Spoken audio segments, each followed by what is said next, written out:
അഭിഭാഷക കൂട്ടായ്മയിൽ തൃശൂരിൽ ഒരു ഹ്രസ്വചിത്രം ഒരുങ്ങുന്നു. വനിതകളടക്കമുള്ള 13 അഭിഭാഷകരാണ് മകൾ എന്ന സിനിമയിൽ അഭിനയിച്ചു തകർത്തത്. മാധ്യമപ്രവർത്തകനായ മണികണ്ഠൻ കുറുപ്പത്ത് സംവിധാനം ചെയ്യുന്ന ചിത്രത്തിന്റെ സ്വിച്ച് ഓൺ കർമ്മം മുൻമന്ത്രി VS സുനിൽകുമാർ നിർവഹിച്ചു.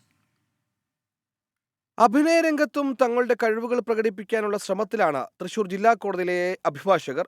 4 വനിതകളും സീനിയർ അഡ്വക്കേറ്റുമാരും അടക്കം 13 പേരാണ് കോടതി പശ്ചാത്തലമായുള്ള ഹ്രസ്വചിത്രത്തിൽ അഭിനയിച്ചത്. തൃശൂർ അയ്യന്തോളിലും അരിമ്പൂരിലുമായി ചിത്രീകരിച്ച മകൾ എന്ന ഹ്രസ്വചിത്രം സമൂഹ മാധ്യമങ്ങൾ വഴിയാണ് റിലീസ് ചെയ്യുന്നത്. മുൻ കൃഷിവകുപ്പ് മന്ത്രി അഡ്വക്കേറ്റ് VS സുനിൽകുമാർ ഷോർട്ട് ഫിലിമിന്റെ സ്വിച്ച് ഓൺ നിർവഹിച്ചു. തൃശൂർ ബാറിലെ അഭിഭാഷകർ ഇത്രയധികം ആളുകൾ പങ്കെടുക്കുന്ന ഒരുപക്ഷെ ആദ്യത്തെ ഷോർട്ട് ഫിലിമായിരിക്കും, അല്ലെങ്കിൽ സിനിമയായിരിക്കും, അല്ലെങ്കിൽ ഒരു മൂവി എന്ന നിലയിൽ ഈ ഒരു പരിപാടി, ഈ സിനിമ അല്ലെങ്കിൽ ഷോർട്ട് ഫിലിം ശ്രദ്ധിക്കപ്പെടുന്ന രീതിയിലേക്ക് മാറട്ടെ എന്ന് ഞാൻ ആശംസിക്കുകയാണ്. ഒരൊറ്റ ദിവസത്തെ റിഹേഴ്സൽ കൊണ്ടാണ് 13 അഡ്വക്കേറ്റുമാർ ആദ്യമായി ക്യാമറയ്ക്ക് മുന്നിലെത്തിയത്.